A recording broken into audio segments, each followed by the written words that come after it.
Assalamualaikum warahmatullahi wabarakatuh. Nggih. Silakan presentasikan modul ajar saudara. Ya, terima kasih baik Pak. Yang saya hormati Bapak Supardi dan juga Bapak Hamam nggih.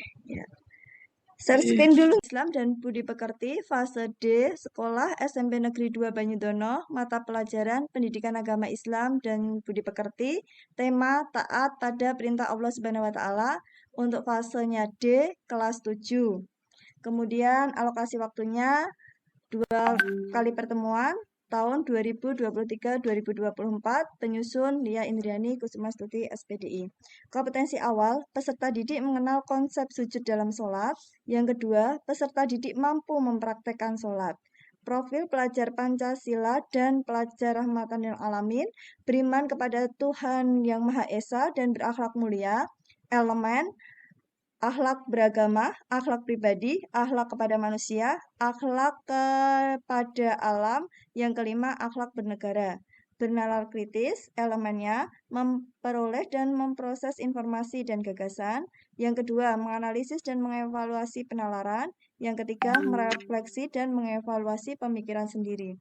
Sarana dan prasarana, ada alat dan bahan yang meliputi laptop, LCD, proyektor, speaker aktif, kemudian kamera, kertas karton, spidol warna. Selanjutnya ada Al-Quran terjemahan, kemudian mengkondisikan kelas yang kondusif. Untuk metodenya, pembelajaran tatap muka. Selanjutnya, tujuan pembelajaran. Melalui pembelajaran teknik jigsaw, peserta didik dapat menjelaskan perintah agama untuk sujud syukur, sujud sahwi, dan juga sujud tilawah. KKTP, yang pertama, peserta didik dapat menjelaskan pengertian sujud sahwi dan sujud syukur serta sujud tilawah. Yang kedua, peserta didik dapat menjelaskan dalil tentang sujud syukur, sujud sahwi, dan sujud tilawah. Yang ketiga, peserta didik dapat menjelaskan sebab-sebab sujud syukur, sujud sahwi, dan juga sujud tilawah. Untuk tujuan pembelajaran yang kedua, melalui pembelajaran discovery, peserta didik dapat menjelaskan tata cara sujud sahwi, sujud syukur, dan juga sujud tilawah sebagai sikap patuh terhadap aturan Allah Subhanahu wa taala. Yang kedua, untuk KKTP-nya, peserta didik dapat menjelaskan tata cara sujud syukur. Kemudian peserta didik dapat membaca doa sujud syukur. Yang ketiga, peserta didik dapat menjelaskan tata cara sujud sahwi. Yang keempat, peserta didik dapat membaca doa sujud sahwi. Yang kelima, peserta didik dapat menjelaskan tata cara sujud tilawah. Yang keenam, peserta didik dapat membaca doa sujud tilawah. Kemudian, pemahaman bermakna. Yang pertama, perintah agama untuk sujud syukur, sujud sahwi, dan sujud tilawah. Yang kedua, pengertian sujud sahwi, sujud tilawah, dan sujud syukur. Yang ketiga, hikmah melaksanakan sujud sahwi, sujud tilawah, dan sujud syukur. Yang keempat, tata cara sujud sahwi, sujud tilawah, dan sujud syukur. Untuk pertanyaan pemantiknya, apa hakikat sujud? Yang kedua, apa itu sujud sahwi, sujud tilawah, dan sujud syukur? Yang ketiga, bagaimana bagaimana cara melakukan sujud sahwi, sujud tilawah, dan sujud syukur? Yang keempat, apa fungsi sujud sahwi, sujud tilawah, dan sujud syukur dalam kehidupan? Kemudian, langkah-langkah yang perlu disiapkan. Yang pertama, memastikan semua sarana dan prasarana serta bahan tersedia. Memastikan kondisi kelas kondusif. Yang ketiga, mempersiapkan bahan tayang. Yang keempat, mempersiapkan lembar kerja siswa. Untuk kegiatan pembelajarannya, pembukaan itu diawali dengan salam, kemudian berdoa, memperhatikan kesiapan peserta didik, memeriksa kehadiran, kerapian, dan posisi tempat duduk peserta didik. Yang kedua, hanya memotivasi dalam pembelajaran ada persepsi, kemudian cakupan materi, tujuan pembelajarannya. Selanjutnya, untuk kegiatan intinya yang dilakukan itu ini Pak, yang pertama menyimak video yang ditayangkan, kemudian diberikan pertanyaan pemantik, kemudian karena menggunakan jigsaw tadi berarti dibagi kelompok, kemudian ada kelompok 1, kelompok 2, dan kelompok 3, kemudian masing-masing kelompok diberikan tugas, selanjutnya nanti ada setelah dibagi tugas, kemudian masing-masing individu itu nanti mencari bergabung dengan tim ahlinya. Setelah itu kembali ke kelompok lagi untuk menjelaskan kepada temannya. Setelah itu kemudian ada setelah pemberian tugas tadi, kemudian presentasi oleh kelompok ahli di situ. Selanjutnya, pada kegiatan penutup itu, nanti guru merefleksi bersama dengan peserta didiknya. Selanjutnya mengucapkan hamdalah dan memberikan salam.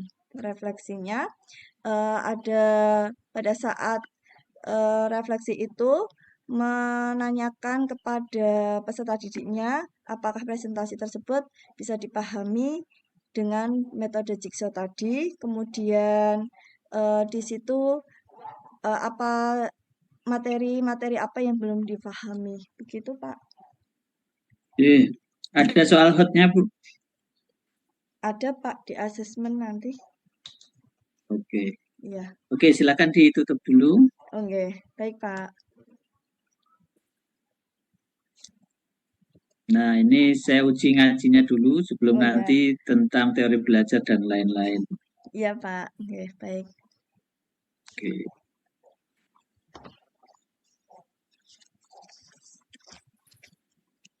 Ya, silakan dibaca, Bu. Yang pertama ya, Pak ya. Iya. Wa qsid yahsyal ladzi law taraku min khalafihim dzurriyyatan dha'afan khafu 'alaihim falyattaqullah wa la yaqulu qawlan sadida. Oke. Kenal sifat-sifat huruf, Bu? Sifat-sifat huruf. Sedikit, Pak. Sedikit. Iya, Pak. Misalnya apa? Apa, Pak? Misalnya apa? Misalnya sifatnya huruf hams itu contohnya ada huruf ba.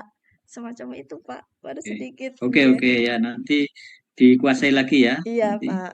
Oke, coba ini sampai sini aja. Oh ya, ya ayyuhalladzina amanu qu anfusakum wa ahlikum naro. Cukup. A. Mat apa? A. Aduh, panjangnya 6 harokat. Pak. Panjang 6 harokat bertemu alif dalam satu kalimat, Pak. Intinya itu. Kalau satu kalimat wajib, nek kalau beda kalimat apa? Ya ini coba sampai sini. Alam taro kaifa maaf, Pak. Alam taro kaifa daraballahu masalan kalimatan thayyibata. Oke. Lanjut lagi, Pak. Masalangka bacaan apa? Nun sukun bertemu dengan maaf, Pak. Kaf. Kaf. Nun sukun bertemu dengan kaf ifa, Pak. Ya. Oke, saya kira langsung ke Gharib, coba. Ya, Pak. Wa qala rakabu fiha bismillahi majraha wa mursaha inna rabbi laghafurur rahim. Ini dibaca apa? Roknya. Roknya, Pak. Gharib. Imalah. Gharibnya gimana? Imalah kalau imalah gimana bacanya? Imalah setelah rok itu ada rok sukun, ada fathahnya, Pak. Berarti majreha gitu ya. Iya. Iya, Pak. Ya, nanti itu dipelajari lagi yang bacaan gharib-gharib itu. Iya. Oke, sampun Pak Hamam, cukup.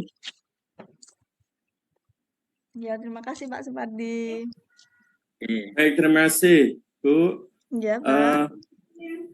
Untuk konfirmasi untuk kurikulum 13 kita mengenal RPP.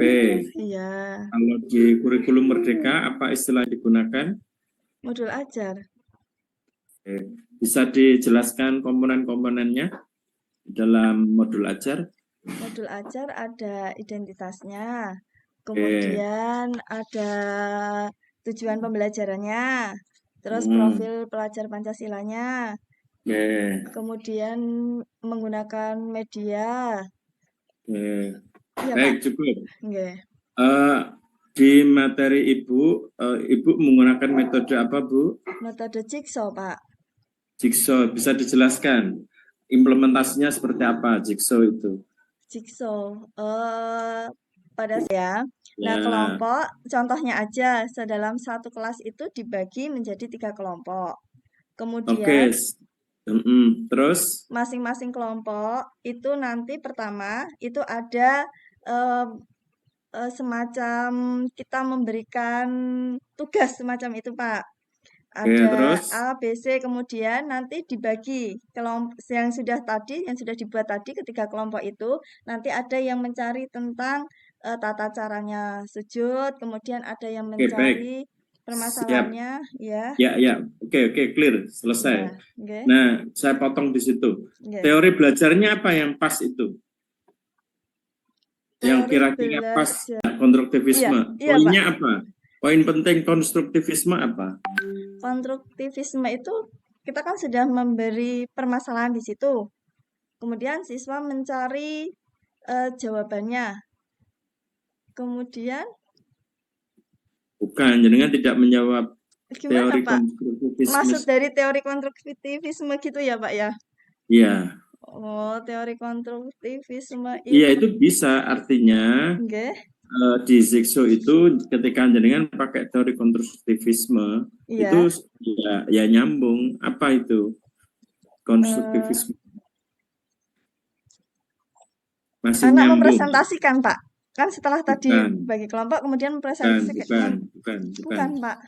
Ya, jadi poinnya konstruktivisme adalah para siswa mempunyai kebebasan untuk menentukan pengalaman baru di dalam belajar. Jadi ilmu baru itu didapatkan ketika dia berinteraksi dan kemudian dia berdiskusi, maka dia akan menemukan ilmu baru berdasarkan pengalaman dari belajar itu. Nanti dibaca lagi, Bu, ya. Iya, Pak. Terus terakhir, kompetensi apa yang bisa dikembangkan atau yang paling dominan untuk profil pelajar Pancasila dengan materi benalar kritis. Kemudian materinya apa sih jenengan? Sujud syukur, sujud sahwi. Sujud syukur itu kepada siapa? Allah, malah beriman yang kepada utama, Tuhan yang Maha Esa. Yang utama itu karena materi yang Oke, baik. Terima kasih Pak Pardi. Terima kasih Bu ya. Iya, pesan sama-sama, saya Pak. tetap belajar dan belajar soal-soal itu di latihan, dibaca gitu ya. Oke, siap Pak. Oke, terima kasih. Saya kembalikan ke Pak Pardi dan Pak Hamam. Terima kasih. Ya, saya kira cukup untuk Bu Lia. Terima kasih Pak. Lanjutkan proses selanjutnya. Silakan. Mari kita tutup dengan alhamdulillah. Alhamdulillahirabbil alamin. Oke, silakan keluar. Kita lanjut ke peserta yang lain.